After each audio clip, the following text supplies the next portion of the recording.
Hello, my name is Willow Paris Charlton, student number T00725594, and I will be completing the assignment 3, intramuscular and subcutaneous injections, part 1.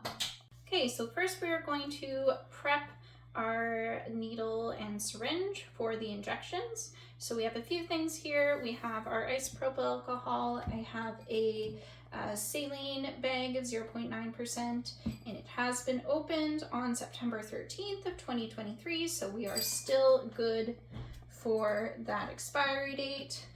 We have some Q-tips here and some different kind of gauze.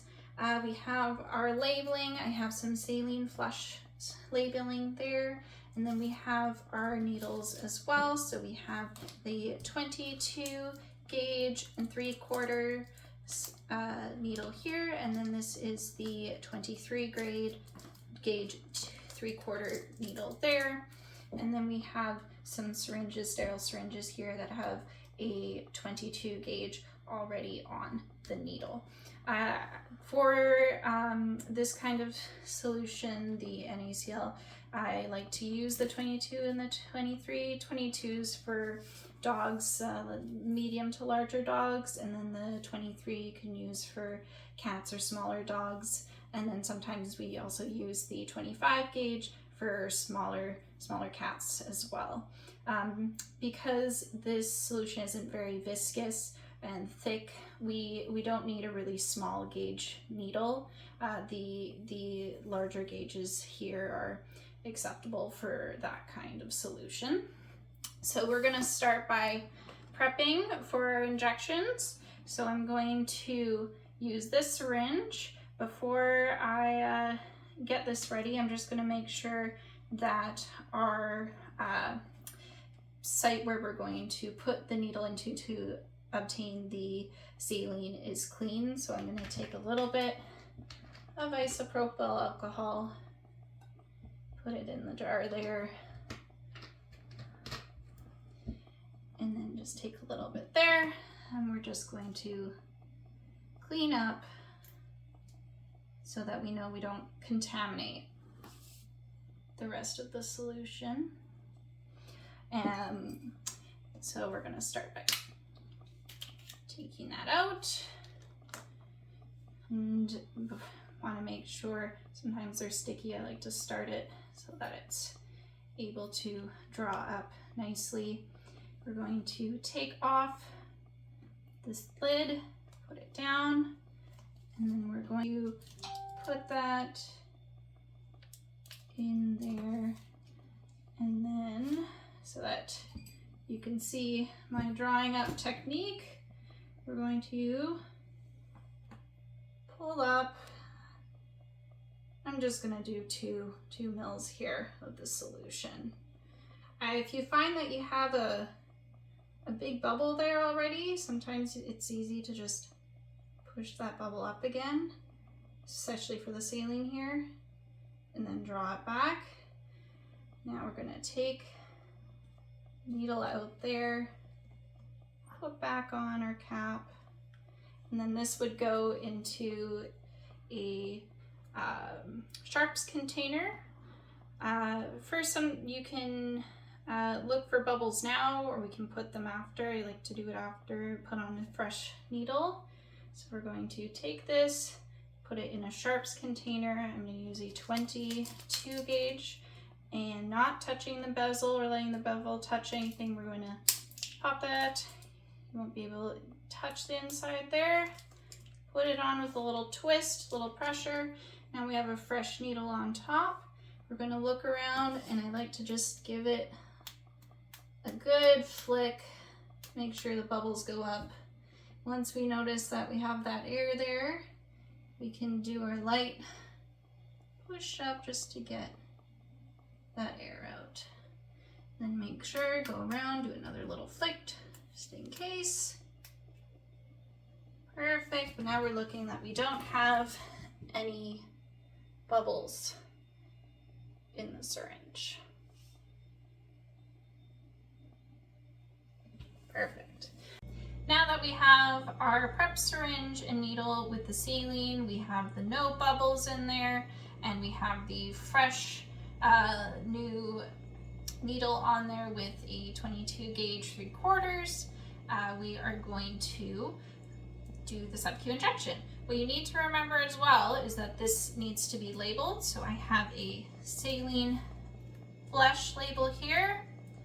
I'm going to put it on because you want to make sure that you remember and everyone else knows what is in this syringe, because you could have multiple syringes with different medications, and you need to make sure that you are giving the correct medication at all times and that other people know what kind of medications are in your syringe as well. So now for the subcutaneous injection, there's multiple different areas that you can give subcutaneous injections. I'm going to be just caudal to the withers on the medial plane there. That's where we usually do our subcutaneous fluids. For any vaccines or any medications, it's not recommended really to go in this area, because if there's a vaccine reaction, medication reaction, this is very close to some vital organs and places. So we usually go on the hind end legs here.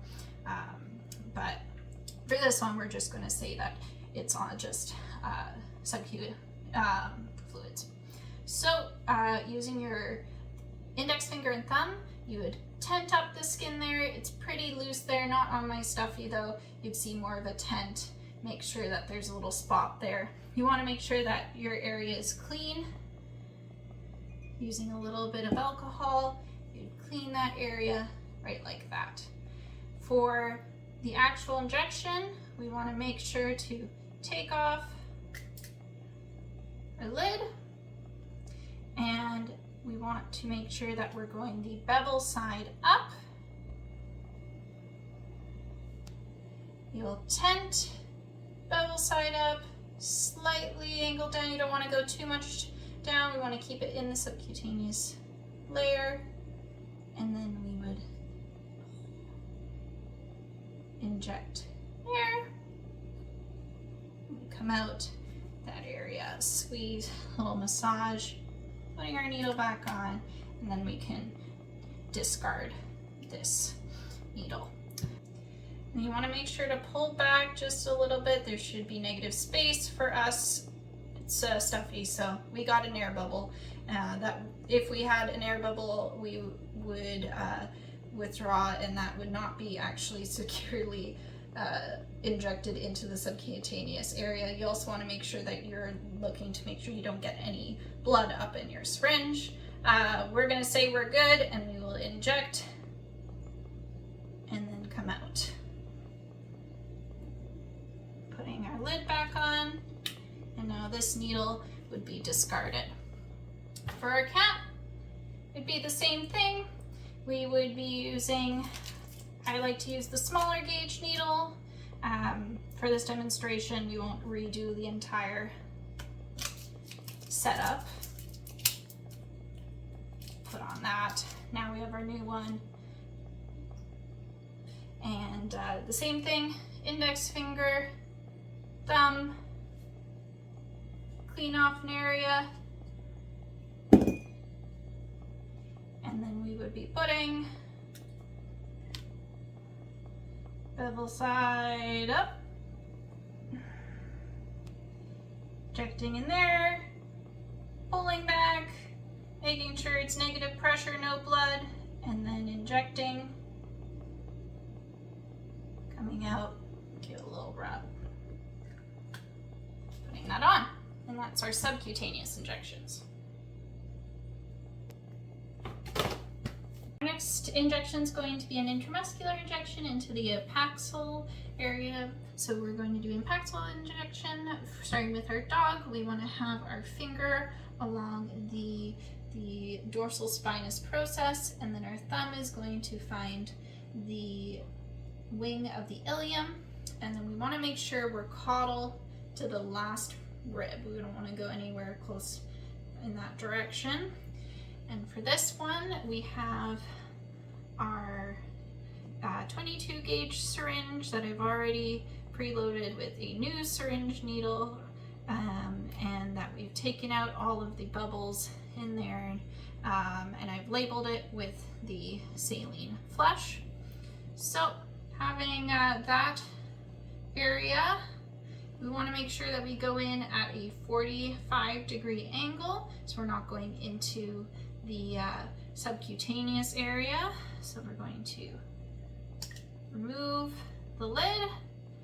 We're going to again go on the dorsal spinous process and the wing of the ilium, caudal to the last rib. We're going to go into the muscle here at a 45 to 60. We pull back to make sure that there's no blood coming into it and that we have negative pressure. Here it just built up some bubbles, it's a stuffy, and then we would inject in there. Give it a little rub and put that back on.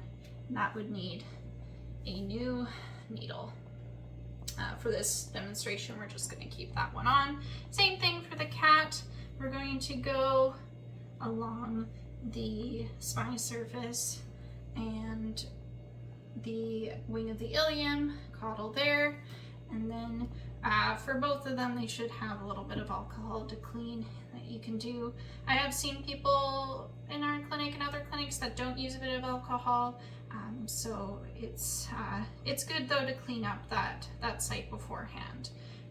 We're going to take that lid off, making sure we're bezel up, going along the spinous there process and the ilium before the last rib.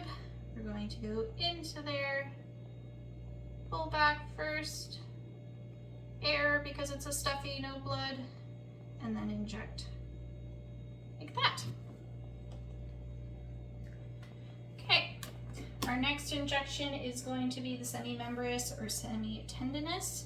So starting with our dog here, we're going to take our palm and just go over the stifle joint there, and then we are going to take our thumb and our index finger and go away here caudally from the femur, and then we're isolating that muscle right there.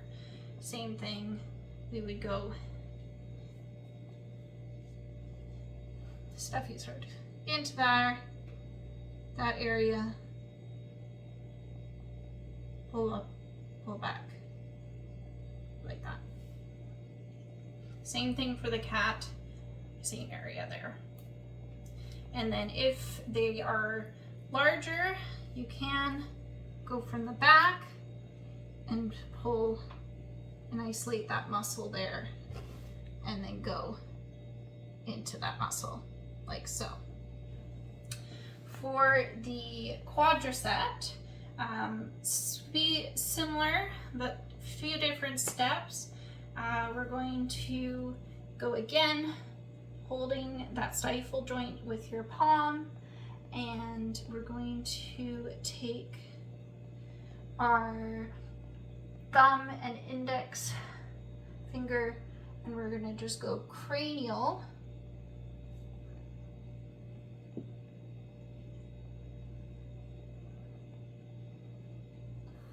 you pause for a moment? So then we're taking your thumb, going cranially up the femur, and we're looking for this nice little ball area of muscle. We don't want to go too cranial because we're going into that flank area. So we want to just get into that spot there, and then we're going to come in to that spot like so. We pull back, then we would inject. And we do the same thing for our cat, coming here.